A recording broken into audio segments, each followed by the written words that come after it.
Hello दोस्तों, economics for बीबी में आप सभी का स्वागत है। जितने भी हमारे सेमेस्टर 6 22-26 के छात्र हैं उन सभी का 6 अक्टूबर से एग्जाम है और पहला पेपर आप सभी का इकोनॉमिक्स मेजर पेपर 12 का एग्जाम का है। साथ में दोस्तों अगर हम इसमें पूछ लिया जाए कि इसमें सिलेबस किससे पूछा जाएगा, तो जितने भी छात्र अभी तक इकोनॉमिक्स मेजर पेपर 12 के बारे में नहीं जान रहे होंगे तो आप समझ लें कि एग्रीकल्चर इकोनॉमिक्स से आपका क्वेश्चन पूछे जाएंगे। उसमें दोस्तों अगर आप हिंदी से एग्जाम देते हैं या हिंदी में सिलेबस अगर आप देखते हैं तो कृषि अर्थशास्त्र है और हमारे प्लेटफॉर्म पे आप सभी को इकोनॉमिक्स मेजर पेपर 12 का सारे हिंदी क्लासेस कराए जाएंगे और मोस्ट इंपॉर्टेंट टाइप क्वेश्चन ही कराए जाएंगे।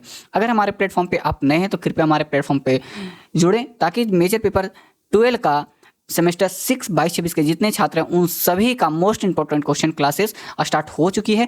कल तक सारे क्वेश्चन हमारे प्लेटफॉर्म पे अपडेट हो जाएंगे क्योंकि काफ़ी दिनों से हमारे प्लेटफॉर्म पे कुछ कारणवश हमारे प्लेटफॉर्म पे वीडियोस नहीं आ रही थी, बट ऐसा इशूज़ अब नहीं होंगे। अब हमारे प्लेटफॉर्म पे लगातार क्वेश्चन होंगे मेजर पेपर 12, 13, 14, 15 और जो आपका माइनर पेपर क्वेश्चन है उसको भी हमारे प्लेटफॉर्म पे अपलोड कर दिया जाएगा। बस हमारे प्लेटफॉर्म पे अब बने रहना, एक दिन में आपको सारे क्लासेस अपलोड हो जाएंगे। बस आपको हमारे प्लेटफॉर्म पे जितने क्वेश्चन कराए जाएंगे उसे देख लेना। आइए क्वेश्चन नंबर 1 से शुरुआत करते हैं, बाकी लेक्चर नेक्स्ट क्लासेस में नहीं मिलेंगे दोस्तों। क्वेश्चन नंबर 1 में आप सभी को मोस्ट इंपोर्टेंट क्वेश्चंस में पूछा गया है कि आर्थिक विकास में कृषि का योगदान की व्याख्या करें। ठीक है ना। अगर आप समझते हैं कि discuss the role of agriculture in economic development, आप का विषय कौन सा है एग्रीकल्चर इकोनॉमिक्स, तो आप समझ सकते हैं कि पहला क्वेश्चन से आपको बनाया जा सकता है कि आर्थिक विकास क्या है।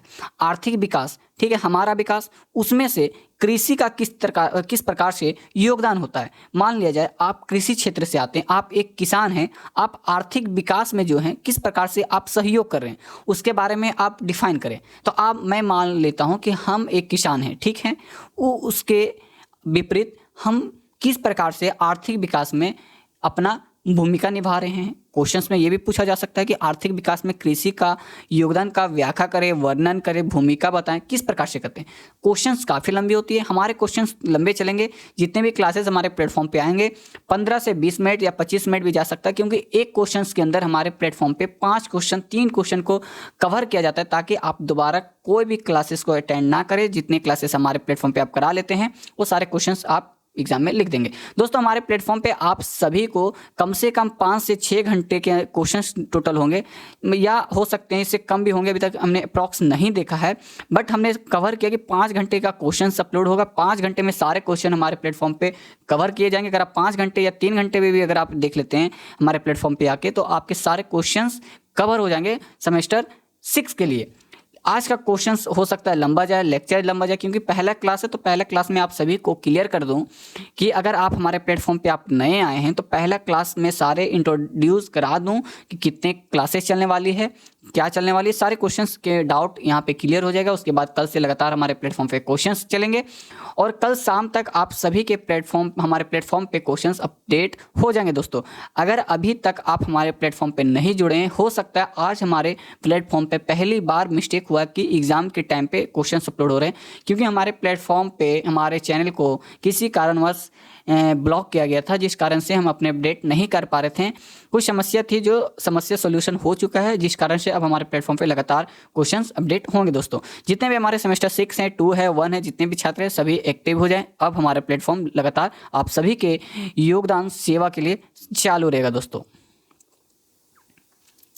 क्वेश्चन नंबर 1 में आप सभी को पूछा ही गया था क्या कि आर्थिक विकास, ओके, आर्थिक विकास। तो सबसे पहले मैं बता दूं आप सभी को कि आपको आंसर किस प्रकार से लिखना है। जिस प्रकार से हमने आंसर को प्रोवाइड किया आप सभी के बीच में, उसी प्रकार से अगर आप लिखते हैं तो अच्छे खासे नंबर ला सकते हैं। इसमें अगर आप 14% भी लिखते हैं तो आराम से आपको पासिंग मार्क्स मिल जाएगा दोस्तों, ठीक है ना। इसलिए मैं सारा क्लासेस में पहला क्लास में जितने भी आपके माइंड के डाउट हैं वो सारे क्लियर कर दिया, ताकि सेकेंड क्लासेस से मुझे इतना लेक्चर ना देना पड़े, सिर्फ क्वेश्चन पे ही अटेम्प्ट करूँ दोस्तों, ठीक है।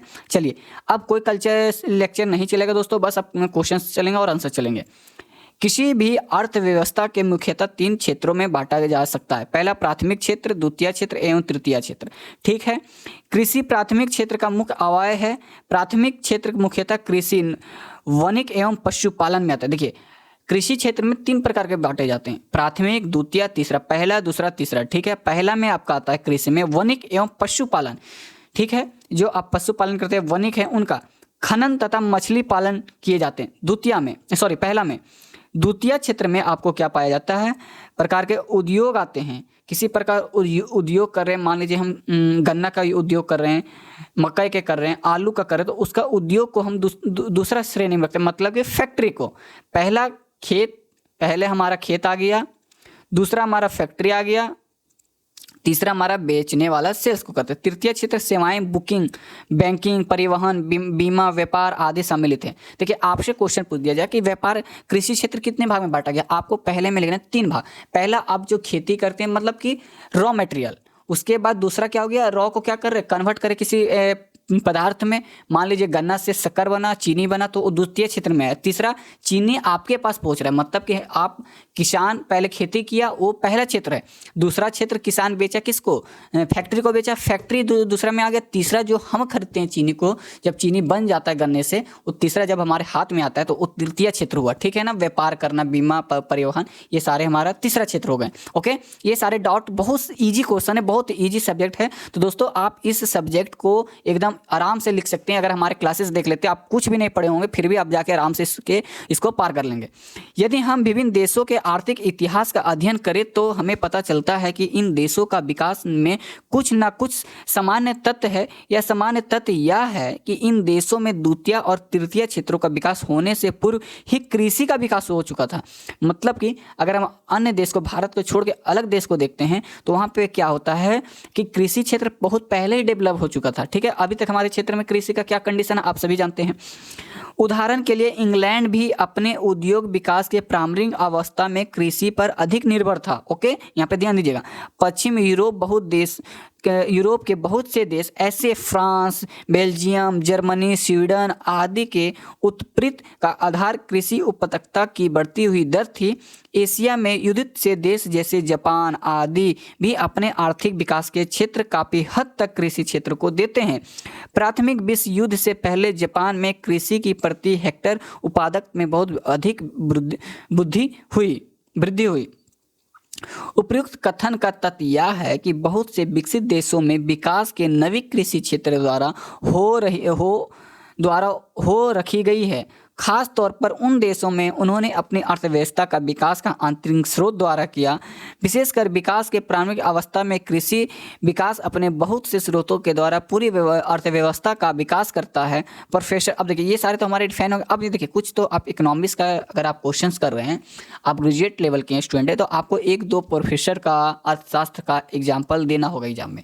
तब क्या होता है, एग्जामिनर सोचता है कि कहीं ना कहीं लड़का पढ़ के आया हुआ है। तो देखिए पहला एक भी अगर आप प्रोफेसर या अर्थशास्त्र का परिभाषा कर देते तो आपको 100% 15 नंबर मिल जाएंगे। दोस्तों के अनुसार अर्थव्यवस्था का विकास में कृषि मुख्य रूप से 3 प्रकार से सहयोग करती है। पहला कौन सा, साधन असंदन, फैक्टर कंट्रीब्यूशन। कृषि विकास कुछ साधनों का दूसरे क्षेत्रों को हस्तांतरण करता है। यह सभी संसाधन उत्पादन में सहायक होते हैं।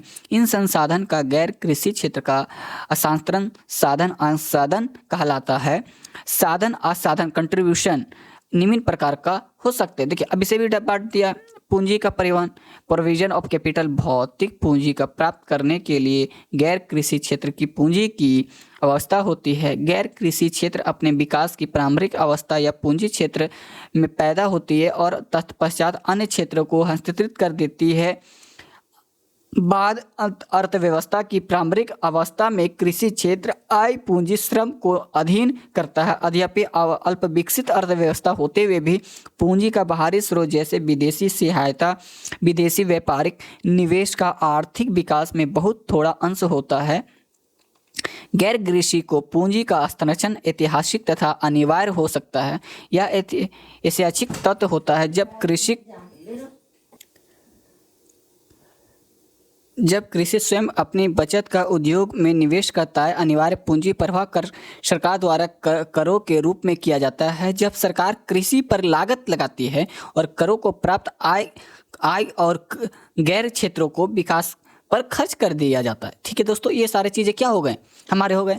अब उसके बाद देखिएगा आगे आपको क्या लिखना है। देखिए अगर जितने मैं बताता हूँ, अगर आप 10% भी लिखते हैं तो अच्छे खासे नंबर आपका हो सकता है। इसलिए मैंने पहले ही बताया कि वीडियो लंबा जाएगा, बट आपको देखना है दोस्तों। 2x पे देखें, 1.5x पे देखें, इन वीडियो को जरूर देखें। एक अन्य तरीके भी कृषि गैर कृषि क्षेत्र को पूंजी प्रदान करता है, जिसका वर्णन नरकश करता है।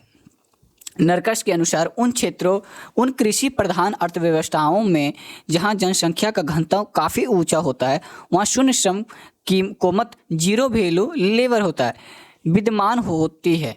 इस श्रम शक्ति का सीमित उत्पादकता शून्य होती है। इसे हम छिपी हुई बेरोजगारी भी कहते हैं। इस श्रम को कृषि क्षेत्र से हटाकर गैर कृषि क्षेत्र जैसे सड़क बनाना, रेलवे लाइन बिछाना, नहरें निर्माण आदि में प्रयोग करके गैर कृषि क्षेत्र का विकास किया जा सकता है। ओके, ये हमारा कृषि क्षेत्र हो गया। दूसरा में श्रम का प्रबंधन, प्रोविजन ऑफ लेबर किस प्रकार से होता है। कृषि क्षेत्र को श्रम की आपूर्ति करता है। गैर कृषि क्षेत्र के लिए श्रम आपूर्ति के 3 मुख्य स्रोत हैं। पहला, जनसंख्या में प्राकृतिक वृद्धि, दूसरा प्रवास तथा क्षेत्रीय जनसंख्या। श्रम की पूर्ति प्रथम 2 स्रोतों से पर्याप्त तथा संत नहीं हो सकती, क्योंकि जनसंख्या वृद्धि धीमी गति से श्रम आपूर्ति को बढ़ाता है और जनसंख्या वृद्धि राष्ट्रीय हित के विपरीत एक कदम।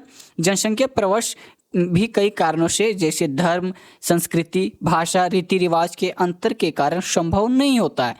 इन सभी परिस्थितियों के अंतर्गत केवल खेतिहर मजदूर ही गैर कृषि क्षेत्र को ठीक ढंग से श्रम आपूर्ति कर सकता है।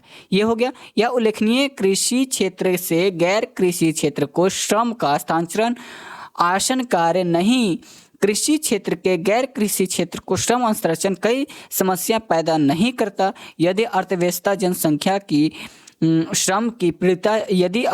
की जनसंख्या का अभाव हो तो हस्तांतरण कृषि उत्पादन का कम दर कर देता, जो विकास भी दृष्टि से वांछनीय नहीं है, क्योंकि गैर कृषि क्षेत्र को पहले ही अपेक्षा अधिक कच्चे माल की आवश्यकता होगी। दूसरे, जनसंख्या गैर कृषि क्षेत्र को आसांतरित हुई उसका उपभोग व्यय बढ़ जाएगा, क्योंकि उसका जब अधिक आय प्राप्त होगी। दूसरा में आपको लिखना है उत्पादन आसंदन, प्रोडक्ट कंट्रीब्यूशन। वो पहला हो गया, ये हो गया, ठीक है। कृषि उत्पादन का आसंदन अर्थव्यवस्था का स्वर्गीना विकास में 2 प्रकार का सहायता करता है, जो निम्नलिखित हैं दोस्तों, ठीक है। पहला में आपको लिखना है वस्तु मजदूरी का प्रबंधन, प्रोविजन ऑफ वेज गुड्स किस तरह से होते हैं। जब कृषि क्षेत्र का विकास करना होता है तो लोग को कृषि क्षेत्र के विविध क्षेत्रों में चक्रण पड़ता है, परंतु जब वे नए क्षेत्र में प्रवेश करते हैं तो उन्हें जीवित रहने के लिए भोजन का आवश्यकता पड़ती है। वास्तव में जब लोग कृषि क्षेत्र से गैर कृषि क्षेत्र में जाते हैं तो उनकी कृषि क्षेत्र में आय बढ़ जाती है, फलस्वरूप उनकी कृषि पदार्थ से प्राप्ति मांग भी बढ़ जाती है। एक अन्य कारण से भी अनाज के प्रति लोगों की मांग बढ़ सकती है। जब अनाज की कीमत बढ़ जाती है तो कृषि में बचे हुए लोग भी आय बढ़ जाती है, उनके फलस्वरूप उनका अपना उपभोग बढ़ जाता है। उसके बाद आपको लिखना क्या है दोस्तों, ये भी लिखना, जैसे जैसे गैर कृषि क्षेत्र का विकास होता है उसकी कृषि पर निर्भरता एवं कृषि गैर कृषि क्षेत्र को पूंजी, श्रम तथा कच्चे माल का सहयोग कम प्राप्त होता है। यद्यपि गैर कृषि क्षेत्र की कृषि पर निर्भरता वस्तु मजदूरी के रूप में और शक्तिशाली हो सकती है या हो जाती है। दूसरा में आपको लिखना है औद्योगिक कच्चे माल का प्रबंधन, provision of raw material in industrial sector. ये तीसरा में आ गया। कृषि उत्पादन आसंदन द्वारा गैर कृषि क्षेत्र विशेषकर द्वितीय क्षेत्र के उद्योगीकरण में क्या है महत्वपूर्ण निभाई जाती है। कृषि क्षेत्र को कच्चे माल की आपूर्ति करता है। विविध देशों के आर्थिक इतिहास से पता चलता है कि सर्वप्रथम कृषि आधारित उद्योग द्वारा ही देश के आर्थिक विकास त्वरित से हुआ है। प्रथम कृषि क्षेत्र में कच्चे माल का पैदा करना आसान होता है। दूसरे कृषि आधारित उद्योग की तकनीकी संचालित होती है तथा उन्हें श्रम प्रबंधन तथा पूंजी प्रबंधन क्षेत्रों में होती है। ओके, अब इसके बाद लिखना क्या, दूसरा में आपको क्या लिखना है। दूसरा कारण कृषि आधारित उद्योग का विकास का यह है कि खेतीगर मजदूरों को कृषि आधारित उद्योग में आसानी से अंतरक्षण किया जा सकता है तथा उसकी मनोविज्ञान गलत भी बहुत कम होती है। कंजूनेट्स के अनुसार यह सच है कि कृषि उत्पादक मांग की आय अक्षेपता इकाई से बराबर नहीं हो सकती, परंतु निश्चय ही यह शून्य अधिक है। तीसरा में आपको लिखना है विभिन्न अंशदान, मार्केट कंट्रीब्यूशन किस प्रकार से होता है कृषि योगदान में। कैसे आर्थिक विकास के कृषि योगदान किस प्रकार से, उसके में आपको तीसरा पॉइंट क्या लिखना है। अंशदान कृषि क्षेत्र से गैर कृषि क्षेत्रों को वस्तुओं को प्रभाव पर विशेष बल देता है ताकि अन्य क्षेत्रों का विकास तीव्र गति से हो सके। यह अंशदान कई प्रकार का हो सकता है। पहला, अन्य क्षेत्रों के उत्पाद के लिए विस्तृत बाजार, expanded market of product other sectors. अभी तक हम यह अध्ययन कर रहे थे कि कृषि क्षेत्र का विकास इसलिए आवश्यक है या अन्य क्षेत्रों के विकास के लिए अनिवार्य अगवात प्रदान करता है, परंतु कोई भी क्षेत्र अपने विकास के लिए केवल जरूरी लागतें चाहत है, बाकी बढ़ते हुए उत्पादन के लिए विस्तृत बाजार भी चाहत करता है। अर्थव्यवस्था के प्रारंभिक विकास की अवस्था में कृषि क्षेत्र गैर कृषि क्षेत्र के विकास के विस्तृत बाजार प्रस्तुत करता है। कृषि क्षेत्र अब गैर कृषि क्षेत्र का आर्थिक विकास करता है तो कृषि क्षेत्र में लगे लोगों की आय भी बढ़ जाती है। यह बढ़ती हुई आय उनको उपभोग गौर उत्पादन के प्रति मांग बढ़ती है। निस्संदेह अन्य क्षेत्र अपना उपज विदेशी क्षेत्र को बचे सकते हैं, बावजूद इसके कि वे अपने घरेलू बाजार तथा कृषि क्षेत्र पर निर्भर करें। व्यवहारिक में विदेशी क्षेत्रों पर निर्भरता लाभकारी नहीं होती, खास तौर पर जब अर्थव्यवस्था अपनी प्रारंभिक अवस्था में होती है। विदेशी आपर्ता ज्ञान, अत्यधिक प्रायोगिकता, विदेशों की प्रतिकूल व्यापारिक नीति इत्यादि घरेलू फर्मों को प्रवेश के लिए जोखिम भरी तथा हानिकारक होती है। कृषि उत्पाद का अर्थव्यवस्था के अन्य क्षेत्रों को प्रभाव, flow of agriculture product to the other sector of the economic. कृषि विकास अन्य तरीके से भी अर्थव्यवस्था की सहायता करता है, जैसे कि कृषि का विकास होता है और कृषि पदार्थ बाजार के लिए तैयार हो जाते हैं तो बहुत से गैर कृषि संगठन इन पदार्थों को बेचने के लिए पैदा हो जाते हैं। इन संगठनों का मुख्य तौर पर पैकिंग, वितरण तथा प्रक्रिया से संबंधित क्रियाएं शामिल है। डेविड मेडकैप विपणन के इन दो कार्यों को और अधिक प्रभावपूर्ण ढंग से प्रस्तुत करते हैं। उनके अनुसार कृषि विकास कृषि लागतों और उपयोग पदार्थों से प्रति मांग पैदा करता है तथा इसके साथ ही उद्योगों क्षेत्र का विकास होता है। औद्योगिक क्षेत्र का विकास होने के साथ कृषि क्षेत्र का विकास भी संभव हो जाता है, क्योंकि औद्योगिक क्षेत्र में कृषि क्षेत्र को आधुनिक तकनीकी प्रदान करता है और कृषि उत्पादों का विस्तृत बाजार प्रस्तुत करता है। दोस्तों, अब तीसरा में आपको लिख रहा अंतर्राष्ट्रीय व्यापार का विकास, डेवलपमेंट ऑफ इंटरनेशनल ट्रेड। देखिए दोस्तों, कृषि क्षेत्र तो आपको पूरा विवरण करना और आप सेमेस्टर 6 में हैं तो थोड़ी सी तो लंबी आपको दोस्तों देखना होगा। अदर प्लेटफॉर्म बोलता है कि 2 लाइन 4 लाइन नहीं दोस्तों, कम से कम 4 पेज आपको लिखना पड़ेगा, 3 पेज लिखना होगा, तभी आप ग्रेजुएट लेवल का एक पढ़े लिखे छात्र कहलाते हैं। दोस्तों, कृषि क्षेत्र का विकास होने के साथ जो उत्पादन में वृद्धि होता है उसे अंतर्राष्ट्रीय बाजार में बेचा जा सकता है। इसके फलस्वरूप आवश्यक विदेशी पूंजी उपभोग पदार्थ का विदेश प्रभाव होता है। इस प्रकार संपूर्ण अर्थव्यवस्था को भी अधिक गति मिलती है।